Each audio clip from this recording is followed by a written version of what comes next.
Bonsoir à toutes et à tous et merci d'être au rendez-vous de ce 20h. Voici les titres. L'homme d'affaires camerounais Baba Ahmadou Dampoullo explore le terrain sénégalais dans divers domaines d'investissement.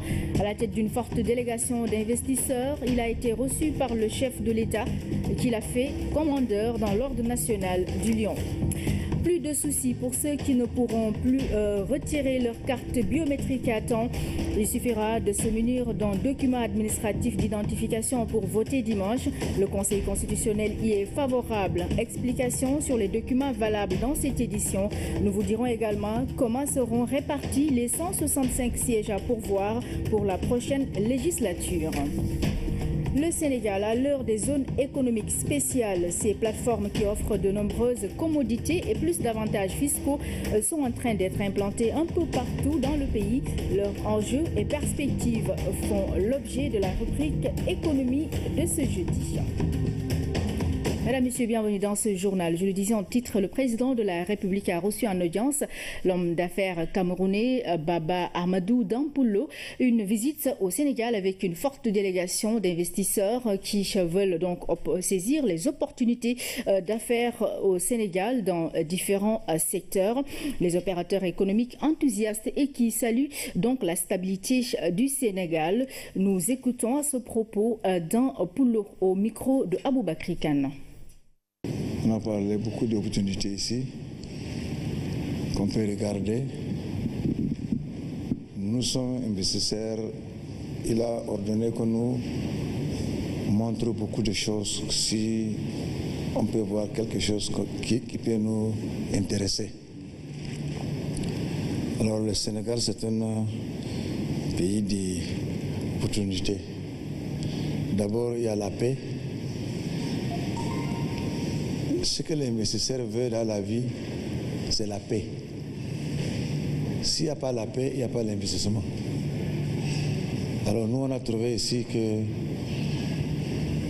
je remercie beaucoup le président Macky Sall de m'avoir invité de venir ici à Dakar et de me proposer beaucoup d'opportunités qu'on va examiner avec mes délégations. Je suis sûr qu'on va avoir quelque chose à faire ici. Et il y a le secteur aviation qui c'est notre affaire. On faisait déjà ça ailleurs. Et il y a le secteur de l'agriculture. Et secteur hôtelier aussi, ça nous intéresse. Je vous garantis, avec le sport du président Macky Sall, président de la République, Inch'Allah, on va faire quelque chose ici, au Sénégal. Monsieur Baba Ahmadou Dampoullo, nous vous faisons commandeur dans l'Ordre national du Lion.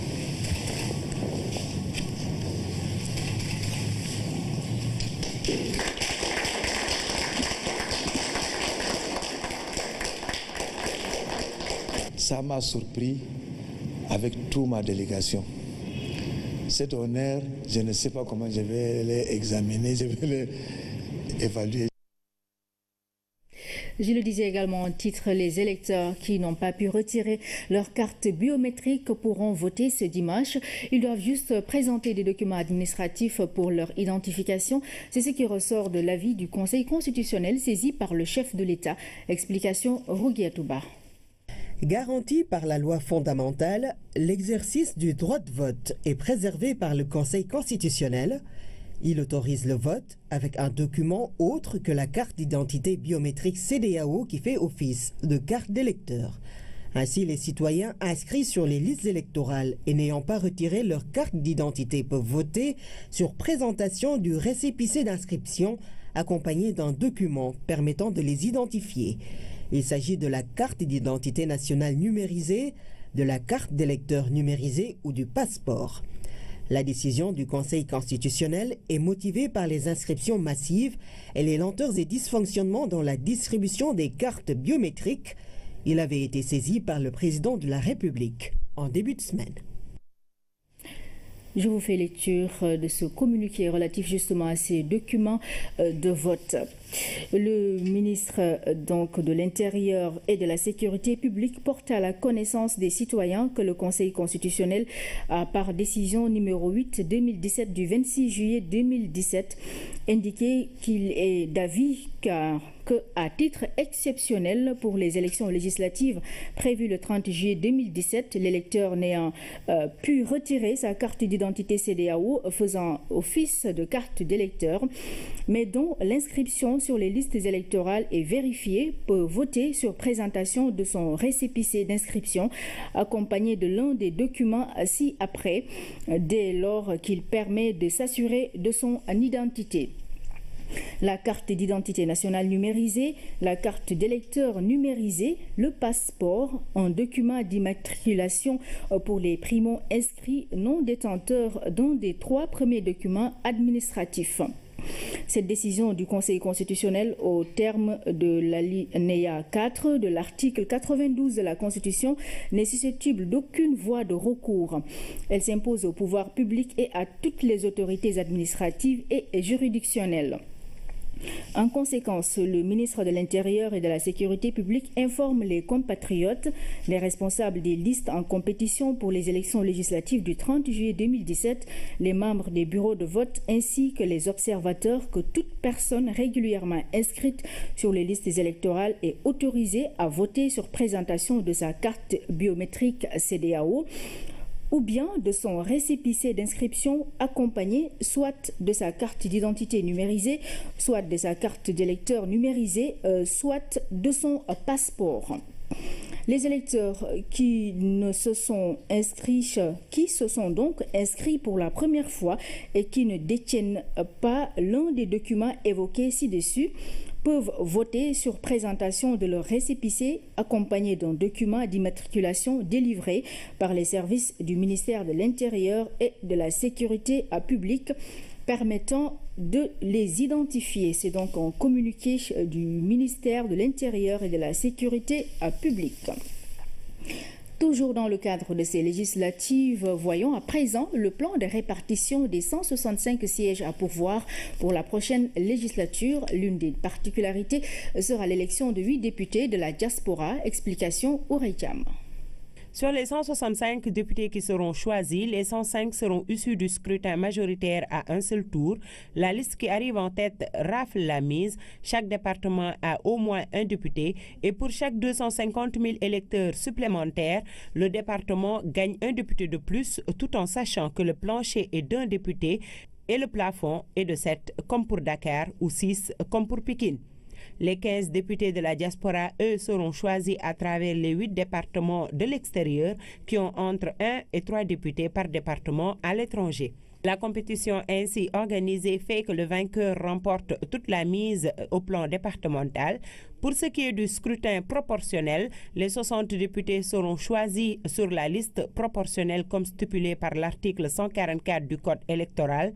Pour cette liste, toutes les voix départementales vont compter à nouveau et la répartition des sièges se fera selon le quotient électoral qui sera retenu après le vote. Les suffrages valablement exprimés seront divisés par 60 et chaque liste sera pourvue selon ce quotient électoral. Si par exemple il y a 3 millions de suffrages valablement exprimés, une place sur la liste proportionnelle équivaudrait à 50 000 voix. Et à l'issue de cette répartition, il y a ce qu'on appelle le plus fort reste.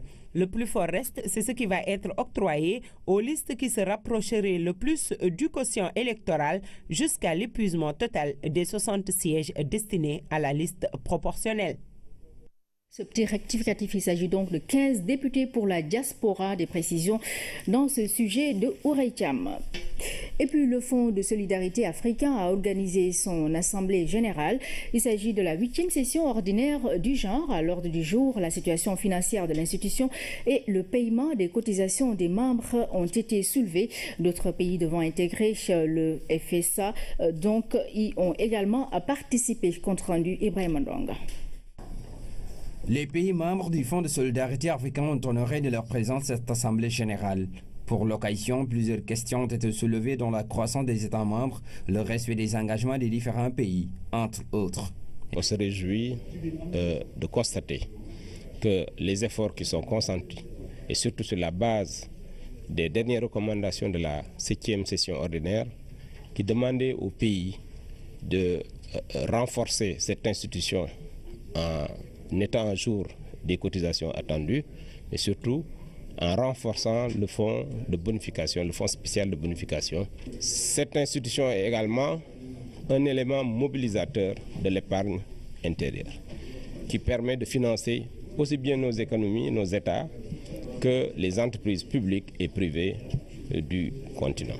Après 40 ans d'existence, le Fonds de solidarité africain compte aujourd'hui 13 pays membres. De nouveaux pays manifestent leur désir d'intégrer l'institution. Le renforcement des performances du FSA reste une volonté des acteurs. Nous avons renoué non seulement avec la rentabilité de l'activité globale de l'institution, mais même l'activité financière, c'est-à-dire la garantie financière, l'allongement de la durée des prêts et la bonification de taux d'intérêt. Nous sommes parvenus à les rentabiliser en dépit de leur caractère appauvrissant quelquefois.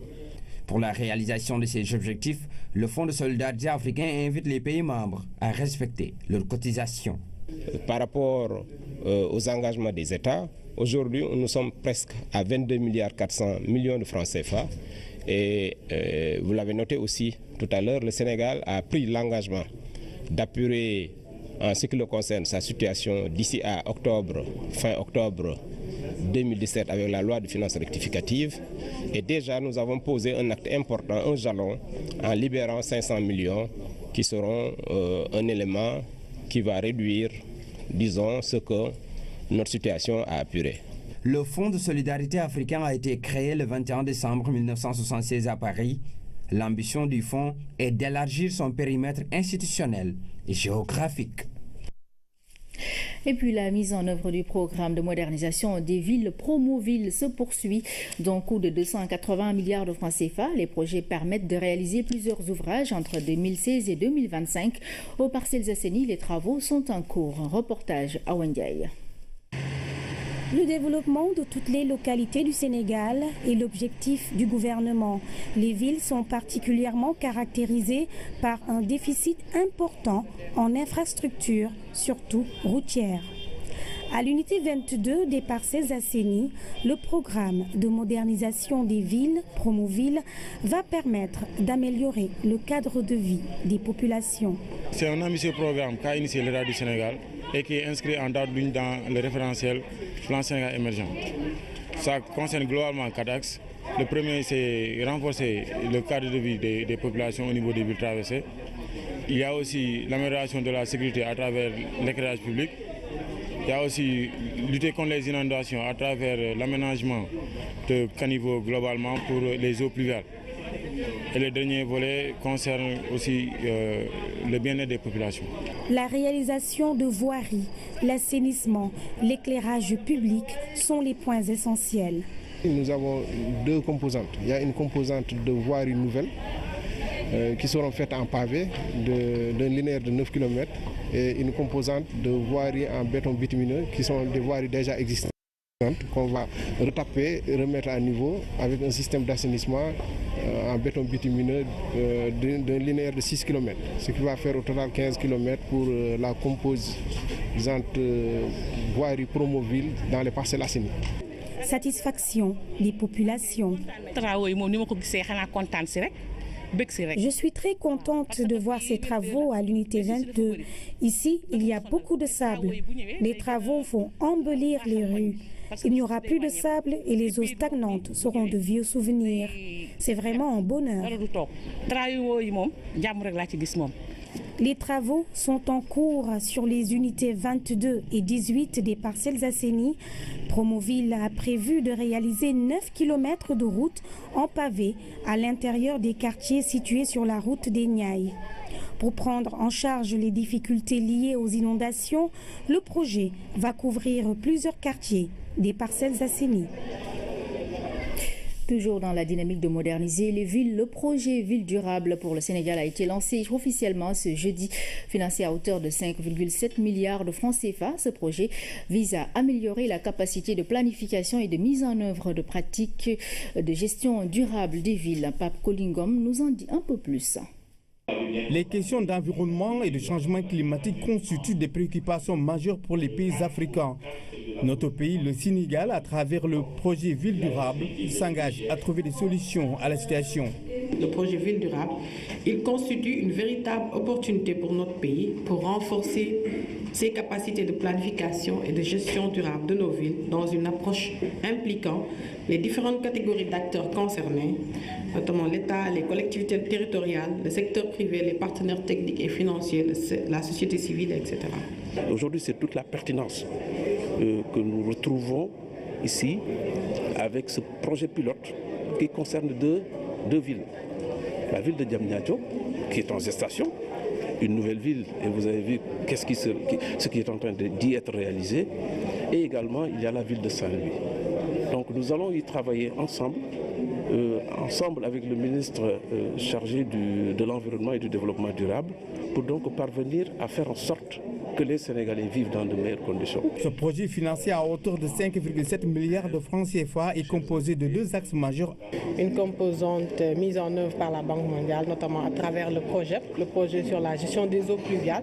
Une autre composante coordonnée par l'ONUDI et qui porte sur le parc industriel intégré. Donc c'est un projet important, mais également c'est un projet qui cadre parfaitement avec les orientations du plan Sénégal émergent. Ville durable pour le Sénégal est un projet inclusif et participatif qui intègre parfaitement les politiques de développement de l'État, notamment le plan Sénégal émergent et les lettres de politique sectorielle. C'est également un cadre d'opérationnalisation des engagements internationaux pris par le Sénégal, tels que l'accord de Paris sur le climat. Économie. Le Sénégal à l'heure des zones économiques spéciales. Il y a au moins 4500 zones économiques spéciales dans le monde. Le Sénégal est en train d'en implanter une dizaine pour mailler le territoire. Une manière d'offrir aux investisseurs toutes les commodités et fiscalités et facilités fiscales.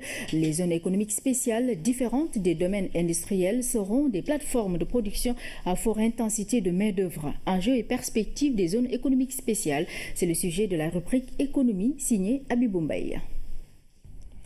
Par zone économique spéciale, que faudra-t-il réellement comprendre? Dans les zones économiques spéciales, on veut y attirer des entreprises à caractère d'exportation pour leur conférer donc ce qu'on peut appeler, disons, des avantages où il n'y a pas d'impôts, où il y a aussi un environnement attractif qui leur permette, disons, d'utiliser l'infrastructure pour tout simplement comme plateforme de production. Je ne peux pas garantir à l'investisseur qui arrive dans mon pays de pouvoir trouver partout dans le pays ce qu'il a dans son pays. Mais je peux lui garantir que quand il quitte l'aéroport, là où il va investir, là où il va travailler, jusqu'à ce qu'il retourne dans son pays, tout ce qu'il va rencontrer, ce sera du niveau de son pays. C'est ça le principe des zones économiques. C'est-à-dire, si vous prenez la zone de Diamniadio, vous avez l'aéroport de Diass, vous avez l'autoroute à péage, jusqu'à la zone économique. Dans tous ces domaines-là, l'investisseur va trouver des éléments de classe internationale. Une classe internationale, a-t-on dit? Et c'est à ce niveau que le Sénégal compte positionner ses zones économiques spéciales. Une trouvaille différente du domaine industriel. La différence entre une zone économique spéciale et un domaine industriel, une zone industrielle, c'est le caractère spécial. Quand on parle de zone économique spéciale, on entend qu'il y a des choses qui sont données de façon spéciale aux investisseurs ou bien aux entreprises qui sont dans ces zones-là. Les zones économiques spéciales, de façon générale, ont des avantages fiscaux et des avantages non fiscaux qui ne sont pas conférés aux domaines industriels qui sont du commun, de façon générale. Des avantages assimilés à des incitations et facilités fiscales qui viennent compléter le dispositif juridique qui réglemente les zones économiques spéciales. Et en termes de dispositifs d'incitation applicables, il y a les dispositifs de nature fiscale et douanière, il y a les dispositifs liés aux facteurs de production, et particulièrement la question de l'électricité et la question du droit du travail. Ce travail de développement et d'implantation des ES doit être sous-tendu par des facteurs non négligeables pour leur réussite afin d'atteindre les standards internationaux. On constate que dans ces pays, vous avez un engagement politique fort, c'est-à-dire le leadership. Le président de la République, le Premier ministre, toute l'administration est mobilisée pour vraiment faire en sorte qu'il y ait un succès. Le deuxième élément, c'est le capital humain. Il faut que le pays possède des qualifications techniques. Donc il faut former des ouvriers qualifiés, former des ingénieurs dans certains domaines, former des techniciens supérieurs.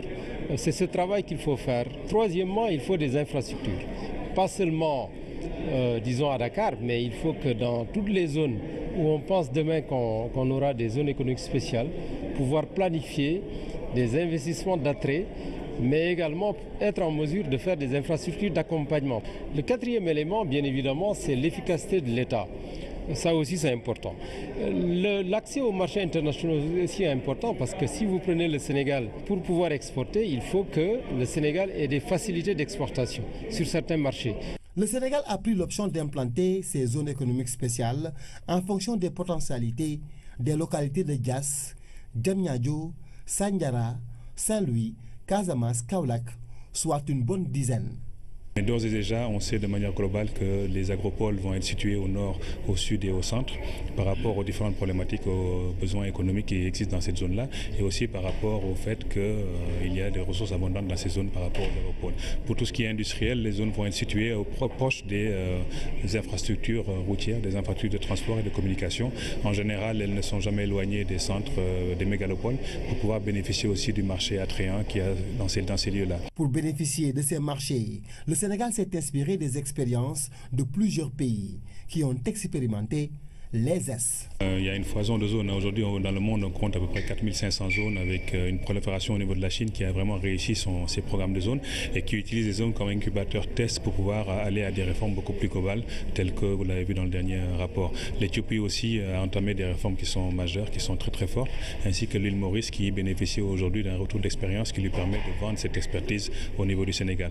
Et l'ensemble des pays qu'on a choisis ont des particularités sous-jacentes avec le Sénégal qui permettent de dire qu'on a le potentiel existant pour pouvoir être leader dans la zone sous-régionale qui est l'UEMOA à travers la CEDEAO. Ces zones économiques spéciales seront des sources réelles de création d'emplois et vont placer le pays dans une dynamique de croissance continue. Voilà donc pour la rubrique économie. Elle revient jeudi prochain. En attendant, parlons santé. Des prothèses pour 200 handicapés moteurs. C'est à l'initiative du gouvernement indien à travers un programme de coopération. Le matériel réceptionné par le ministre de la Santé et de l'Action sociale est confié au Centre national d'appareillage et d'orthopédie. Au-delà du don, l'Inde s'engage à un transfert de compétences, nous dit Oumar Diaoua. Cet enfant vient de bénéficier de prothèses qui vont lui permettre de retrouver l'autonomie par la mobilité. La démarche est encore mal assurée, mais il ne tardera pas à s'habituer. Les portes de l'inclusion s'ouvrent devant lui. Sans appareil, on ne peut pas rêver d'inclusion, on ne peut pas rêver d'autonomie. Cette problématique importante est prise en compte par le CNAO, le Centre national d'appareillage orthopédique, dont la mission essentielle est la rééducation et la réadaptation fonctionnelle. Le centre bénéficie d'un programme financé par le gouvernement indien. 32 millions CFA pour la comité du Centre national d'appareillage orthopédique concernant le projet d'appareillage de 200 personnes handicapées au Sénégal. Il s'agit là d'une première étape. À terme, ils seront quelques 500 handicapés à bénéficier d'un appareillage. Mais l'Inde ne se limite pas à donner du poisson, elle apprend à pêcher à travers un transfert de compétences. Il faudra relever qu'un des objectifs de ce projet consiste à transférer des compétences par la mise à disposition de techniciens indiens et mauriciens et par la fourniture d'intrants et d'équipements venant de l'Inde. La technologie proposée par les Indiens étant efficace et peu coûteuse, l'État devrait pouvoir acquérir plusieurs appareils. Vous nous proposez aujourd'hui une technologie nouvelle, avant-gardiste, une technologie à moindre coût. On pense que ça doit coûter à peu près $70, et bien 35 000 francs à peu près. On peut demander à l'État d'aider les personnes handicapées et de prendre cela en charge. Avec ce partenariat entre l'Inde et le Sénégal, c'est un nouvel espoir qui naît pour les handicapés moteurs. Le choix des bénéficiaires se fera par la direction de l'action sociale, le centre Talibou Dabo, le CNAO et la Fédération des personnes handicapées. Programme de modernisation des sites religieux. Le président de la République offre une valeur de 10 millions de francs CFA en matériaux de construction à la grande mosquée de Dieuppeul. Les précisions de Fatoumata Savané. Un don de 10 millions de nos francs en matériaux de construction. C'est un geste du chef de l'État Macky Sall à la grande mosquée de Dieuppeul, une des plus anciennes de la capitale. Ce don entre dans le cadre du programme spécial pour les sites religieux. La grande mosquée de Dieuppeul a reçu des mains du délégué général à la solidarité nationale. Ce n'est pas la première fois que vous faites un geste ou que vous venez de la part du président de la République pour cette mosquée. Son Excellence, président Elhadji Macky Sall yónni. Ce don vient vraiment à point nommé, car on a toujours voulu l'embellir. Ci matériel de construction mu feggoo ak ñoom seeni xalaat. D'autant plus que cette mosquée est l'une, sinon la plus ancienne de Dieuppeul.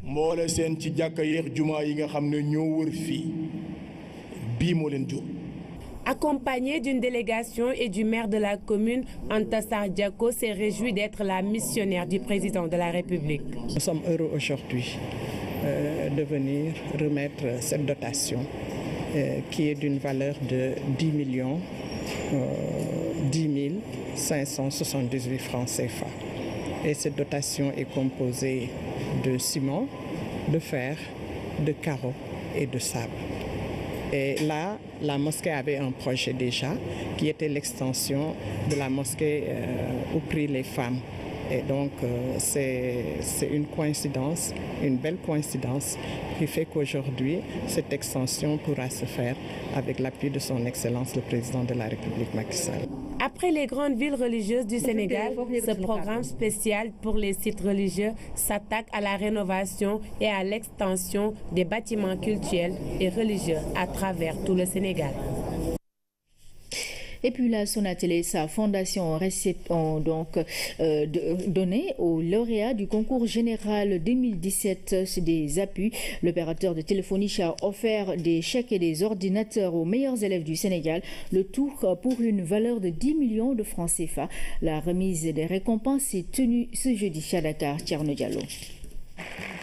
Une semaine après la cérémonie officielle de distribution des prix aux lauréats et lauréates du concours général 2017, le groupe Sonatel a tenu aussi à célébrer à sa manière les belles performances réalisées par les meilleurs élèves de l'enseignement moyen secondaire général du pays. Des chèques ont été remis aux meilleurs élèves du concours général 2017. Aujourd'hui, je suis heureux et fier de porter la voix de tout l'engagement du groupe Sonatel pour un rayonnement de l'enseignement d'excellence au Sénégal. Chers lauréats, chères lauréates, permettez-moi de vous adresser toutes mes félicitations au nom du directeur général de Sonatel et vous remercier de nous donner chaque année des raisons de nous engager davantage encore pour une éducation de qualité à travers notre fondation Sonatel et notre responsabilité sociale. La fondation Sonatel, fondation d'excellence, a également honoré les lauréats du concours général. Elle a distribué des chèques et des ordinateurs aux cracks de l'éducation sénégalaise. De par vos très belles performances, vous avez rendu fière toute une nation, mais aussi vos parents, vos chers parents, vos enseignants, vos établissements, votre marraine et les mécènes comme la fondation Sonatel, qui depuis sa création, il y a de cela plus de 15 ans, soutient le ministère de l'Éducation nationale dans l'organisation du concours général. J'ai eu le deuxième prix d'histoire et le troisième accessible de géographie. Nous sommes vraiment très contents de ce que la fondation Sonatel a fait pour nous. En fait, nous tenons vraiment à les remercier parce que la fondation Sonatel contribue énormément au système éducatif sénégalais, à l'éducation des enfants aussi. Elle œuvre beaucoup dans le domaine social, aussi dans le domaine de la santé. J'ai été proclamé meilleur élève du Sénégal après avoir eu 3 distinctions, à savoir le premier prix d'espagnol, le premier prix de géographie et le premier accessible d'histoire. Vraiment, ce sont des moments de grand bonheur quand même.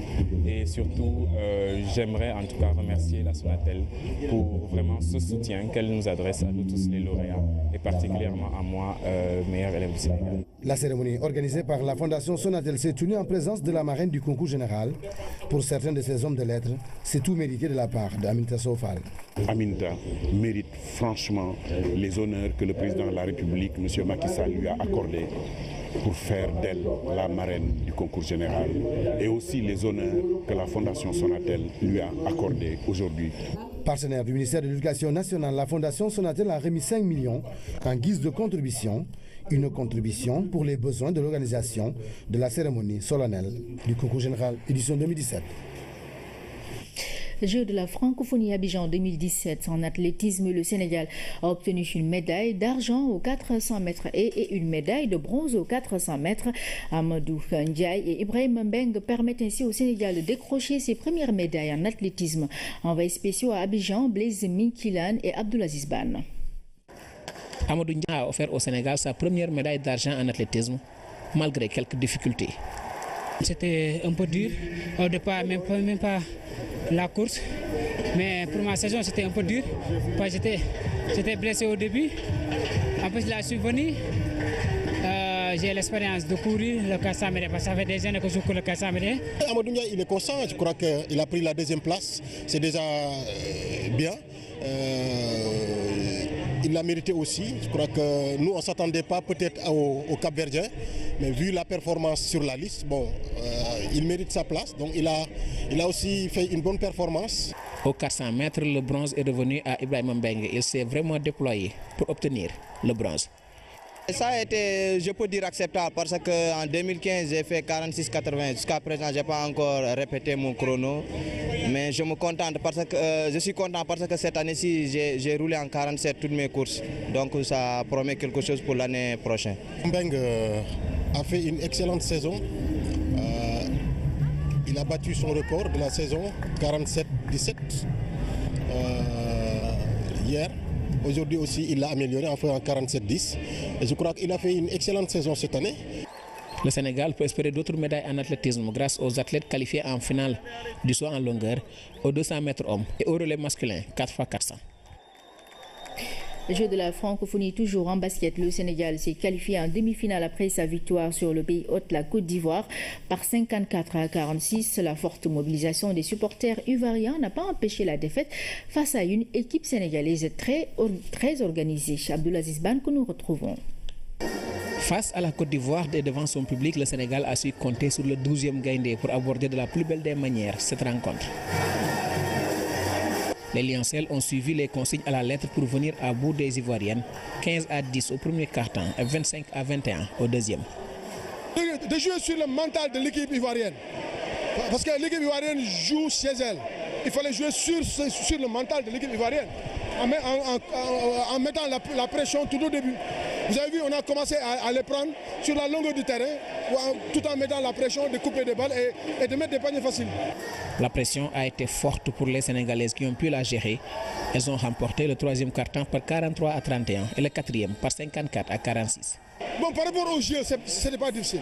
Mais par rapport à la pression, d'une manière générale, c'était difficile. Moi, j'ai dit et j'ai l'habitude de dire, pour gagner un trophée, il faut gagner les meilleurs. Et on a fait tomber une des meilleures, mais maintenant il reste à prendre d'autres équipes. En demi-finale, les Lions vont croiser la France ce vendredi. Elles savourent déjà leur victoire sur le pays hôte en attendant cette rencontre aux enjeux multiples. En sport, toujours au tournoi de l'UFOA, le tirage au sort de la compétition s'est tenu cet après-midi au Ghana, pays organisateur. Les affiches de la première phase sont connues. Pour se qualifier à la deuxième phase, le Sénégal devra se départir du Libéria. Le tournoi est prévu du 9 au 24 septembre prochain. Sur place, nos envoyés spéciaux, Massiré Faye et Seydina Alindugo. La culture ghanéenne revisitée, le temps d'un après-midi, le pays dit Akwaba à ses hôtes.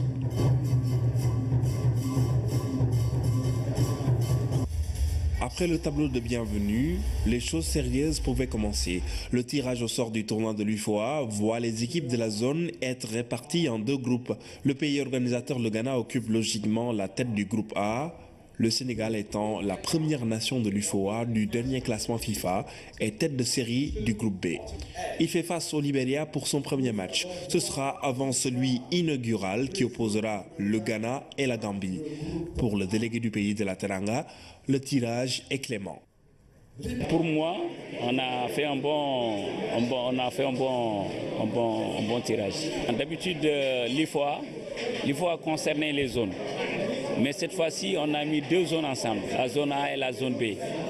Donc avec ces équipes, avec les équipes nationales. Ensuite, ce qui est important, c'est que c'est un tournoi ouvert. Donc c'est une bonne chose, c'est des innovations. Donc il faut saluer. C'est un tournoi grandeur nature que s'apprêtent à vivre les deux zones de l'UFOA en partenariat avec Fox Sports. Les pays membres de l'organisation sont directement qualifiés, 16 équipes donc qui s'affronteront suivant un règlement tout à fait singulier. La première phase par exemple est d'élimination directe. Le vainqueur de chaque match se qualifiera à la deuxième phase qui répartira les 8 équipes restantes en deux groupes. C'est là que les deux premiers de chaque poule se qualifieront pour les demi-finales. Quant aux nations favorites, l'ancien international ghanéen et non moins vainqueur de la Ligue des Champions avec Dortmund en 1997, Ibrahim Tango a son idée. I'm just thinking Ghana, Nigeria, Senegal, Côte d'Ivoire are the most favorite one. Le tournoi de l'UFOA se jouera du 9 au 24 septembre 2017. Deux sites sont retenus par le Ghana pour abriter la compétition, Tokaradi et Cape Coast. Voilà, ainsi se referme cette édition, mesdames, messieurs. Merci à vous de l'avoir suivi. À 21h, retrouvez la deuxième tranche du journal de la campagne électorale. Très bonne soirée sur la RTS1.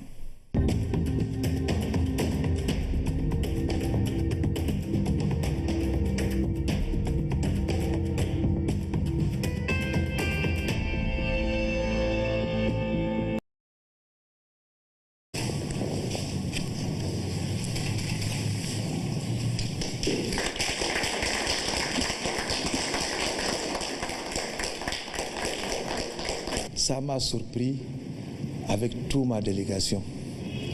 Cet honneur, je ne sais pas comment je vais l'examiner, je vais l'évaluer. Je le disais également en titre, les électeurs qui n'ont pas pu retirer leur carte biométrique pourront voter ce dimanche. Ils doivent juste présenter des documents administratifs pour leur identification. C'est ce qui ressort de l'avis du Conseil constitutionnel saisi par le chef de l'État. Explication Rougui Atouba. Garanti par la loi fondamentale, l'exercice du droit de vote est préservé par le Conseil constitutionnel. Il autorise le vote avec un document autre que la carte d'identité biométrique CEDEAO qui fait office de carte d'électeur. Ainsi, les citoyens inscrits sur les listes électorales et n'ayant pas retiré leur carte d'identité peuvent voter sur présentation du récépissé d'inscription accompagné d'un document permettant de les identifier. Il s'agit de la carte d'identité nationale numérisée, de la carte d'électeur numérisée ou du passeport. La décision du Conseil constitutionnel est motivée par les inscriptions massives et les lenteurs et dysfonctionnements dans la distribution des cartes biométriques. Il avait été saisi par le président de la République en début de semaine. Je vous fais lecture de ce communiqué relatif justement à ces documents de vote. Le ministre donc de l'Intérieur et de la Sécurité publique porte à la connaissance des citoyens que le Conseil constitutionnel a par décision numéro 8/2017 du 26 juillet 2017 indiqué qu'il est d'avis qu'à titre exceptionnel pour les élections législatives prévues le 30 juillet 2017, l'électeur n'ayant pu retirer sa carte d'identité CEDEAO faisant office de carte d'électeur, mais dont l'inscription sur les listes électorales est vérifiée, peut voter sur présentation de son récépissé d'inscription accompagné de l'un des documents ci-après, dès lors qu'il permet de s'assurer de son identité. La carte d'identité nationale numérisée, la carte d'électeur numérisée, le passeport, un document d'immatriculation pour les primo-inscrits non détenteurs d'un des 3 premiers documents administratifs. Cette décision du Conseil constitutionnel au terme de l'alinéa 4 de l'article 92 de la Constitution n'est susceptible d'aucune voie de recours. Elle s'impose au pouvoir public et à toutes les autorités administratives et juridictionnelles. En conséquence, le ministre de l'Intérieur et de la Sécurité publique informe les compatriotes, les responsables des listes en compétition pour les élections législatives du 30 juillet 2017, les membres des bureaux de vote ainsi que les observateurs que toute personne régulièrement inscrite sur les listes électorales est autorisée à voter sur présentation de sa carte biométrique CEDEAO ou bien de son récépissé d'inscription accompagné soit de sa carte d'identité numérisée, soit de sa carte d'électeur numérisée, soit de son passeport.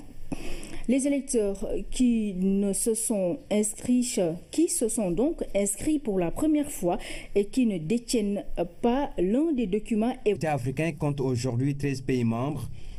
De nouveaux pays manifestent leur désir d'intégrer l'institution. Le renforcement des performances du FSA reste une volonté des acteurs. Nous avons renoué non seulement avec la rentabilité de l'activité globale de l'institution, mais même l'activité financière, c'est-à-dire la garantie financière, l'allongement de la durée des prêts et la bonification de taux d'intérêt.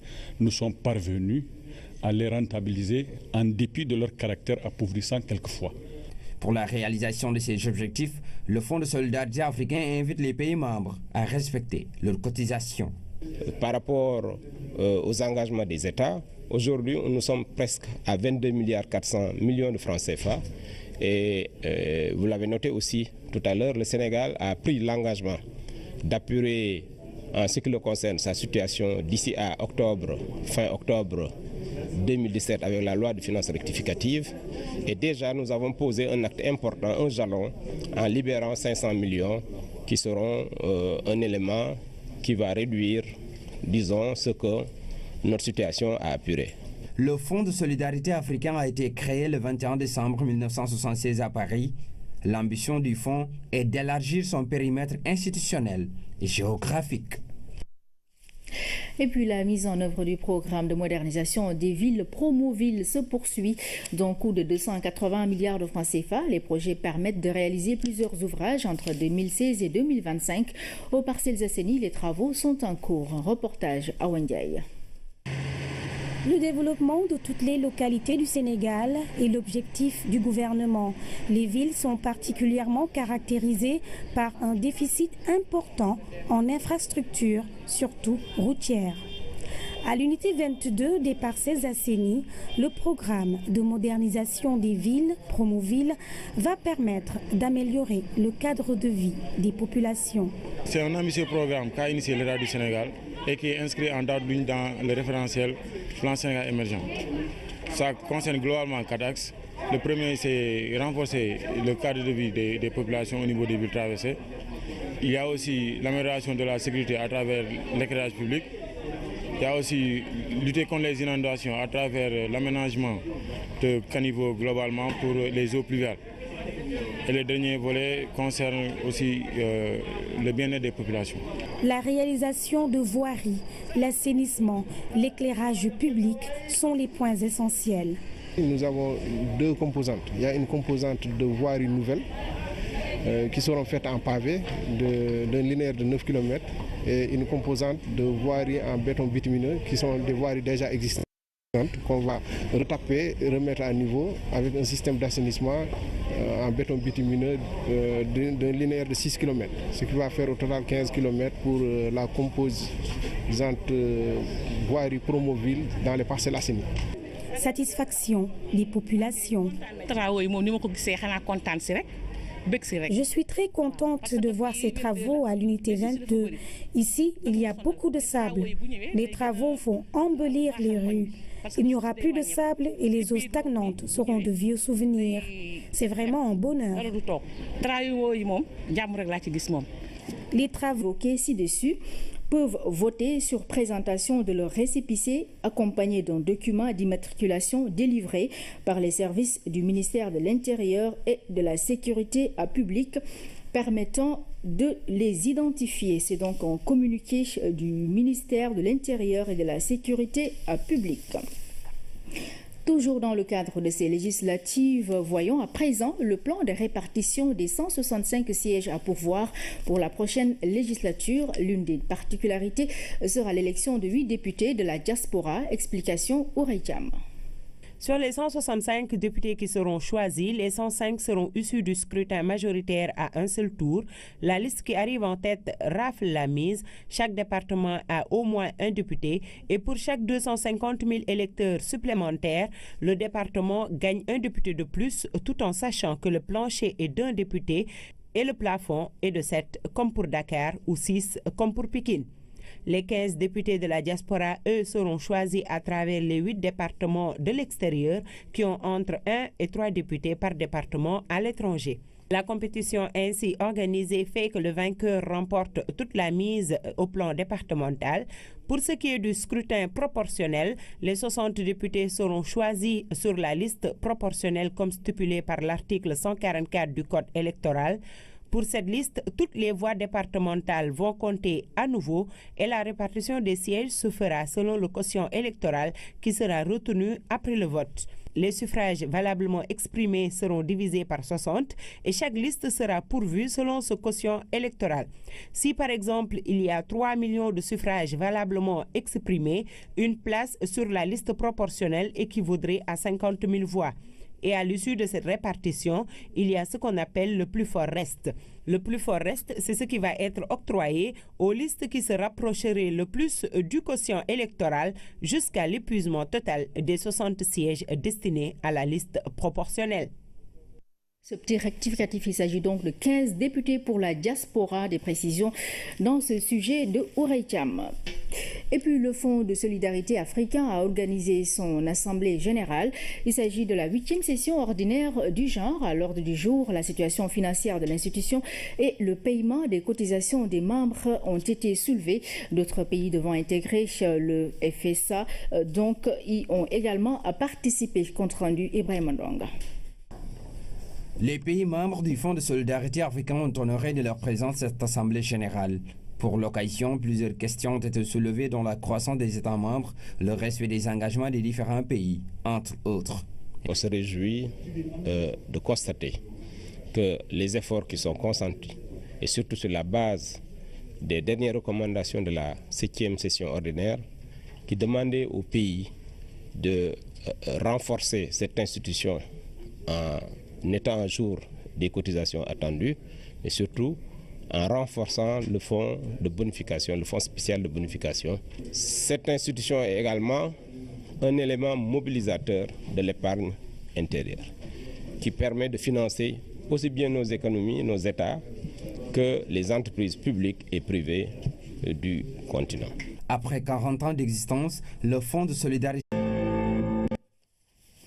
Bonsoir à toutes et à tous et merci d'être au rendez-vous de ce 20h. Voici les titres. L'homme d'affaires camerounais Baba Amadou Dampoullo explore le terrain sénégalais dans divers domaines d'investissement. À la tête d'une forte délégation d'investisseurs, il a été reçu par le chef de l'État qui l'a fait commandeur dans l'Ordre national du Lion. Plus de soucis pour ceux qui ne pourront plus retirer leur carte biométrique à temps. Il suffira de se munir d'un document administratif d'identification pour voter dimanche. Le Conseil constitutionnel y est favorable. Explication sur les documents valables dans cette édition. Nous vous dirons également comment seront répartis les 165 sièges à pourvoir pour la prochaine législature. Le Sénégal, à l'heure des zones économiques spéciales, ces plateformes qui offrent de nombreuses commodités et plus d'avantages fiscaux sont en train d'être implantées un peu partout dans le pays. Leurs enjeux et perspectives font l'objet de la rubrique économie de ce jeudi. Mesdames, Messieurs, bienvenue dans ce journal. Je le disais en titre, le président de la République a reçu en audience l'homme d'affaires camerounais Baba Amadou Dampoullo. Une visite au Sénégal avec une forte délégation d'investisseurs qui veulent donc saisir les opportunités d'affaires au Sénégal dans différents secteurs. Les opérateurs économiques enthousiastes et qui saluent donc la stabilité du Sénégal. Nous écoutons à ce propos Dampoullo au micro de Aboubakri Kane. On a parlé beaucoup d'opportunités ici qu'on peut regarder. Nous sommes investisseurs. Il a ordonné que nous montrions beaucoup de choses si on peut voir quelque chose qui peut nous intéresser. Alors le Sénégal, c'est un pays d'opportunités. D'abord, il y a la paix. Ce que l'investisseur veut dans la vie, c'est la paix. S'il n'y a pas la paix, il n'y a pas l'investissement. Alors nous, on a trouvé ici que je remercie beaucoup le président Macky Sall de m'avoir invité de venir ici à Dakar et de me proposer beaucoup d'opportunités qu'on va examiner avec mes délégations. Je suis sûr qu'on va avoir quelque chose à faire ici. Il y a le secteur aviation qui c'est notre affaire. On faisait déjà ça ailleurs. Et il y a le secteur de l'agriculture et secteur hôtelier aussi. Ça nous intéresse. Je vous garantis, avec l'espoir du président Macky Sall, président de la République, Inch'Allah, on va faire quelque chose ici, au Sénégal. Monsieur Baba Ahmadou Dampulo, vous faisons commandeur dans l'Ordre national du Lion. Sont en cours sur les unités 22 et 18 des parcelles assainies. Promoville a prévu de réaliser 9 km de route en pavé à l'intérieur des quartiers situés sur la route des Niayes. Pour prendre en charge les difficultés liées aux inondations, le projet va couvrir plusieurs quartiers des parcelles assainies. Toujours dans la dynamique de moderniser les villes, le projet Ville durable pour le Sénégal a été lancé officiellement ce jeudi, financé à hauteur de 5,7 milliards de francs CFA. Ce projet vise à améliorer la capacité de planification et de mise en œuvre de pratiques de gestion durable des villes. Pape Kolingom nous en dit un peu plus. Les questions d'environnement et de changement climatique constituent des préoccupations majeures pour les pays africains. Notre pays, le Sénégal, à travers le projet Ville durable, s'engage à trouver des solutions à la situation. Le projet Ville durable, il constitue une véritable opportunité pour notre pays pour renforcer ses capacités de planification et de gestion durable de nos villes dans une approche impliquant les différentes catégories d'acteurs concernés, notamment l'État, les collectivités territoriales, le secteur privé, les partenaires techniques et financiers, la société civile, etc. Aujourd'hui, c'est toute la pertinence que nous retrouvons ici avec ce projet pilote qui concerne deux villes. La ville de Diamniadio, qui est en gestation, une nouvelle ville, et vous avez vu ce qui est en train d'y être réalisé, et également il y a la ville de Saint-Louis. Donc nous allons y travailler ensemble avec le ministre chargé de l'environnement et du développement durable, pour donc parvenir à faire en sorte que les Sénégalais vivent dans de meilleures conditions. Ce projet financé à hauteur de 5,7 milliards de francs CFA est composé de deux axes majeurs. Une composante mise en œuvre par la Banque mondiale, notamment à travers le projet sur la gestion des eaux pluviales. Une autre composante coordonnée par l'ONUDI et qui porte sur le parc industriel intégré. Donc c'est un projet important, mais également c'est un projet qui cadre parfaitement avec les orientations du plan Sénégal émergent. Ville durable pour le Sénégal est un projet inclusif et participatif qui intègre parfaitement les politiques de développement de l'État, notamment le plan Sénégal émergent et les lettres de politique sectorielle. C'est également un cadre d'opérationnalisation des engagements internationaux pris par le Sénégal, tels que l'accord de Paris sur le climat. Économie. Le Sénégal à l'heure des zones économiques spéciales. Il y a au moins 4500 zones économiques spéciales dans le monde. Le Sénégal est en train d'en implanter une dizaine pour mailler le territoire. Une manière d'offrir aux investisseurs toutes les commodités et facilités fiscales.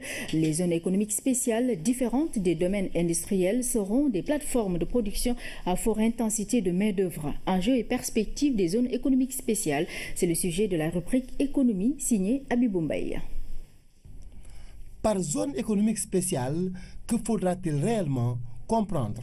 Dans les zones économiques spéciales, on veut y attirer des entreprises à caractère d'exportation pour leur conférer donc ce qu'on peut appeler, disons, des avantages où il n'y a pas d'impôts, où il y a aussi un environnement attractif qui leur permette, disons, d'utiliser l'infrastructure